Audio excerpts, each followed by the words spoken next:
नमस्कार दोस्तों, आज हम भूआकृतिक प्रदेश के चैप्टर में सबसे आखिरी क्लास होगी जिस पर हम यहाँ पर जो उत्तर के विशाल मैदान के बारे में बात करेंगे। तो आइए देखते हैं। आपने भारत के मैप में देखा होगा, जब मैंने आपको पढ़ाया इसके पहले, तो भारत के मानचित्र पर आप आइए तो आपको यहाँ पर हिमालय पर्वत दिखाई देगा और नीचे की तरफ साउथ इंडिया प्रायद्वीपीय पठार दिखा था और इसके अलावा समुद्र तटीय मैदान देखे थे, द्वीप देखे थे। मैंने एक चीज छोड़ रखी थी और मैंने कहा भी था कि उसको हम लोग लास्ट में पढ़ेंगे और यहाँ पर उत्तर के विशाल मैदान के बारे में बात करना है। तो यहाँ पर उत्तर का विशाल मैदान हिमालय के जस्ट यहाँ पर जो है नीचे की तरफ आएंगे तो समानांतर रूप से ब्रह्मपुत्र नदी तक फैला हुआ है। सिंधु से लेकर के ब्रह्मपुत्र के बीच का जो एरिया है आपका, ये लगभग अगर देखा जाए तो उत्तर के विशाल मैदान का क्षेत्रफल भारत के संपूर्ण क्षेत्रफल का, उत्तर के विशाल मैदान का क्षेत्रफल भारत के संपूर्ण क्षेत्रफल का 1/3 है। 1/3 भाग पर आपका फैला है। 1/3 भाग पर फैला तो है, लेकिन यहाँ पर लगभग 2/3 जनसंख्या के लिए, भरण पोषण के लिए यहाँ पर खाद्यान्न का उत्पादन होता है।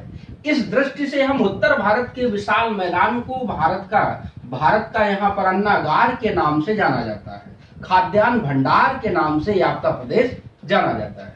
तो आपको पहले 2 पॉइंट यहाँ पर क्लियर रखना है कि कहाँ पर पाया जाता है। तो आपका हिमालय के नीचे पाया जाता है। कितने भाग पर है? तो संपूर्ण क्षेत्रफल के 1/3 भाग पर है। कितने लोगों के लिए खाद्यान्न प्रोडक्शन कर सकता है? तो 2/3 लोगों के लिए कर सकता है। अब आइए देखते हैं उसको डिटेल से। तो अगर आपको याद हो तो मैंने हिमालय पर्वत के बारे में आपसे बताया था कि क्षैतिज और लंबवत 2 प्रकार से इसका वर्गीकरण हम कर सकते हैं। ऐसे ही हम उत्तर के विशाल मैदान का वर्गीकरण भी 2 आधारों पर करेंगे। एक आपका होगा, जैसे मान लीजिए कि ये कोई वस्तु है तो इसको या तो हम ऐसे ऐसे बांट दें या फिर हम ऐसे ऐसे बांट दें। अगर हम नीचे की तरफ बांटते हैं ऐसे बढ़ते हुए, तो यही विभाजन आपका क्या कहलाएगा कि लंबवत विभाजन किया गया है। अगर हम ऐसे ऐसे बांटते हैं तो यही विभाजन आपका क्या कहलाएगा, यहाँ पर क्षैतिज विभाजन किया गया। तो एक होता है लंबवत और दूसरा होता है क्षैतिज। आइए तो उत्तर के विशाल मैदान को पहले हम ऐसे समझेंगे, इसके बाद फिर हम ऐसे क्लियर करने की कोशिश करेंगे।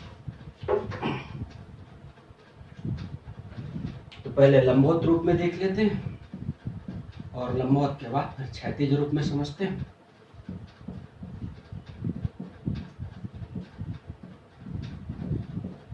तो मैं एकदम छोटा सा चित्र बनाता हूं और उसी के सहारे हम लोग समझने की कोशिश करते हैं।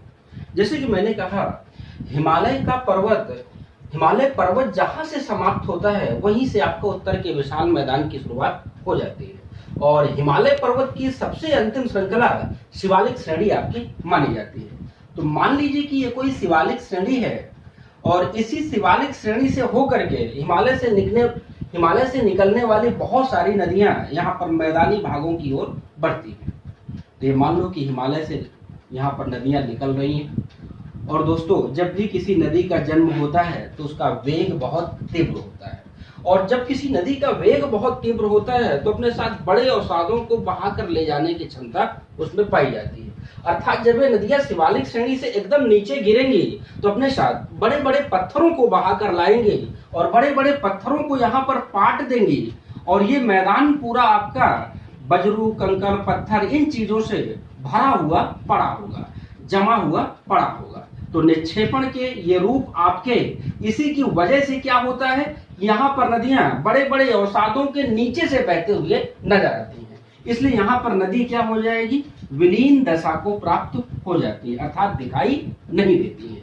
तो ये आपका यहाँ पर जो है सबसे पहला विभाजन है, भाभर प्रदेश के नाम से जाना जाता है। और भाभर प्रदेश के बारे में मैंने अभी बताया कि टेथिस सागर की अवसादों को हिमालयी नदियों द्वारा ला करके और शिवालिक श्रेणी के गिरिपादों में निक्षेपित किया गया है। इसलिए आपके यहाँ पर एक समानांतर रूप में भरे पड़े हुए मिलते हैं। इसलिए क्षेत्र आपका क्या है, खेती के योग्य नहीं होता है। और आगे बढ़िएगा, जब भी कोई चीज, जैसे आप खुद से सोचो कि अगर आप कोई भी लक्ष्य प्राप्त करने के लिए चलते हो तो शुरुआत में आपका उत्साह बहुत तीव्र होता है और शुरुआत के दिनों में आप बहुत तेजी से कार्य करते हैं, लेकिन जैसे जैसे आप यहाँ पर आगे बढ़ते हैं आप धीरे धीरे धीमे पढ़ते जाते हैं। पहले मान लो कि 10 घंटा पढ़ते थे, तो 8-10 दिन 10 घंटा पढ़े, इसके बाद 6 घंटा पढ़ने लगे, फिर 2 घंटा, फिर पता चला घूम रहे हो। तो यही हाल यहाँ पर जो किसी भी नदी का भी होता है कि जब प्रारंभ में निकलेगी तो बहुत तेजी के साथ बहती है, और जैसे ही आगे बढ़ती है तो उसका वेग मंद हो जाता है, और जब जाकर के समुद्र से मिल रही होती है तो उसका वेग बहुत धीमा हो जाता है। आइए तो आगे चलते हैं। तो आगे आपको एक बात याद रखनी है कि यहाँ पर नदी का वेग थोड़ा सा मंद हुआ है। मंद होने की वजह से क्या होगा कि अपने साथ बड़े अवसादों को बहाकर लाने की क्षमता नदी में नहीं होगी, इसलिए यहाँ पर क्या करेगी, महीन अवसादों को जमा कर देगी। ये आपके महीन अवसाद हो जाएंगे,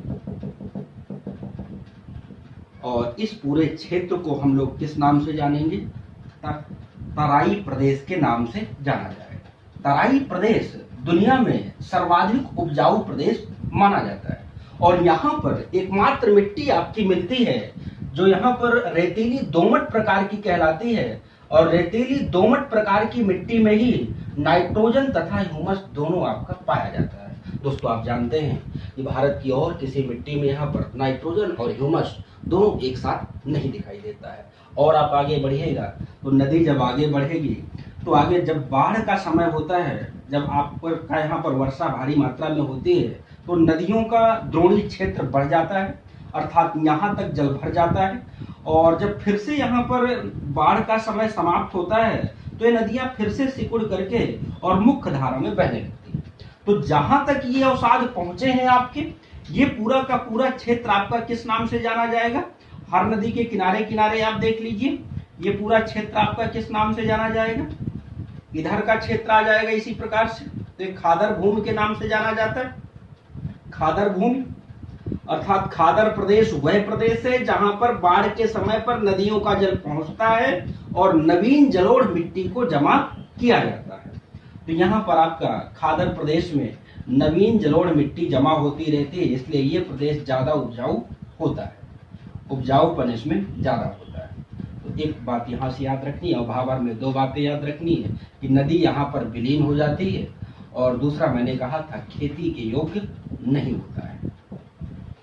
इसके बाद देखिए ये जो बीच वाला हिस्सा जो शेष रह जा रहा है, तो यहाँ तक चाहे बाढ़ आए या ना आए, लेकिन नदियों का जल यहाँ तक नहीं पहुंचने वाला है, इसलिए ये जो आपका क्षेत्र होगा, बीचों बीच का जो क्षेत्र होगा, तो जब नदियों का जल नहीं पहुंचेगा तो कोई नवीन जलोढ़ मिट्टी जमा नहीं हो पाएगी, इसलिए प्राचीन जलोढ़ मिट्टी से बना हुआ प्रदेश है, और इसी का नाम क्या है, बांगर के नाम से जाना जाता है। तो बांगर आपका ज्यादा उपजाऊ नहीं होता है, ये बात आपको याद रखनी है। तो आप देख पा रहे होंगे कि यहाँ पर उत्तर के विशाल मैदान के लंबवत विभाजन के रूप में हम इसको इस प्रकार से अध्ययन करते हैं। अब आइए दूसरी तरफ बात करते हैं क्षैतिज विभाजन पर। क्षैतिज विभाजन क्या होता है, तो इसको आप बना लेंगे, कॉपी में नोट डाउन करेंगे। आइए आगे बात करता हूं मैं।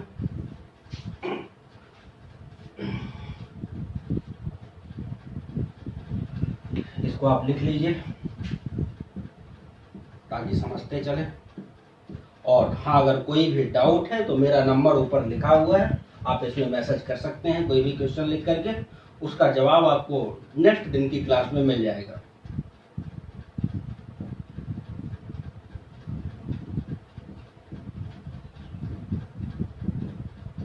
चलिए अच्छा, क्षैतिज विभाजन देखते हैं। तो क्षैतिज विभाजन में हम नदी को ऐसे बांटने वाले, इस प्रकार से अरावली पर्वत श्रृंखला को आधार बनाएंगे, तो यहाँ पर अरावली पर्वतमाला हो जाएगी, अरावली पर्वत श्रृंखला। नहीं दोस्तों, अरावली पर्वतमाला आपकी ऐसे है, तो इसको आप यहाँ पर बनाइए, अरावली पर्वतमाला, ठीक है। अरावली इधर बनाएंगे आप, इसके बाद इधर से आएंगे तो राजस्थान के थार के मरुस्थल से इसको फिर से 2 भागों में बांट देंगे। थार के मरुस्थल से नीचे वाला भाग, थार के मरुस्थल से ऊपर वाला भाग, और नीचे वाला भाग राजस्थान के मैदान के नाम से जाना जाएगा, राजस्थान का मैदान। और ऊपर आइए तो यहाँ पर जो पंजाब मैदान के नाम से जाना जाएगा, पंजाब का मैदान। और आगे आएंगे तो गंगा नदी यहाँ से आगे बढ़ेगी, तो गंगा के आधार पर आप इसको 3 भागों में डिवाइड कर दीजिए। तो यहाँ पर ऊपरी गंगा का मैदान कहलाएगा, ऊपरी गंगा का मैदान, और ये बीच वाला मध्यवर्ती गंगा का मैदान कहलाएगा, और नीचे वाला निम्नवर्ती गंगा का मैदान कहलाएगा। तो आपका गंगा के मैदान को मैंने 3 भागों में बांटा है, जिसको हम नदियों के चैप्टर में और अच्छे से क्लियर कर लेंगे। यहाँ पर केवल वर्गीकरण को समझ लेना है कि कैसे कैसे मैदानों का विभाजन किया जा सकता है, और इतना भी समझे रहना है कि ये पूरा मैदान आपका किससे निर्मित हुआ है, तैथिस सागर के अवसादों से बना हुआ है। अब आप इधर की तरफ आएंगे तो एक मैदान आपको ऐसे मिलेगा, ब्रह्मपुत्र का मैदान।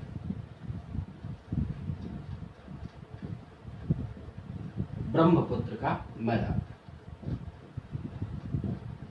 जब इनके एक एक मैदान के बारे में डिटेल से बात करेंगे हम नदियों के चैप्टर में, इसमें केवल क्लासिफिकेशन में आपको नाम याद करके छोड़ देना है, लेकिन इसका डिटेल यहीं पर लिख लेना है। तो दोस्तों अभी तक मैंने भू आकृतिक प्रदेश के चैप्टर में कितनी बातें की है, एक बार आप उसको समझ लीजिए। जो बच्चे अभी का वीडियो देख रहे हैं, इसके पहले के वीडियो नहीं देखे हैं, तो इस चैप्टर को कंप्लीट करने के लिए आपको कितने वीडियो देखने पड़ेंगे। तो भू आकृतिक प्रदेश में आप आएंगे तो सबसे पहले मैंने बात किया था हिमालय पर, और हिमालय के मैंने 2 वीडियो बनाकर डाले हुए हैं, आपको पहले उनको देख लेना चाहिए। इसके बाद आप आएंगे प्रायद्वीपीय भारत में, तो प्रायद्वीपीय भारत के मैंने 2 वीडियो बनाकर डाले, इनको आपको देख लेना चाहिए। इसके बाद मैंने समुद्र तटीय मैदान के बारे में एक वीडियो बना करके डाला, इसको आपको देख लेना चाहिए। और इसके बाद मैंने एक वीडियो द्वीप के बारे में बनाकर डाला है, इसको आपको देख लेना चाहिए। और फिर ये आपका आखिरी वीडियो होगा उत्तर का विशाल मैदान। कुल मिलाकर के यह चैप्टर आपका तब कंप्लीट होगा जब आप 2, 2, 4, 3, 7 वीडियो देख करके नोट्स यहाँ पर कंप्लीट करते हो। ठीक है दोस्तों, तो नेक्स्ट क्लास में हम लोग बात करेंगे भारत की नदियों को लेकर के।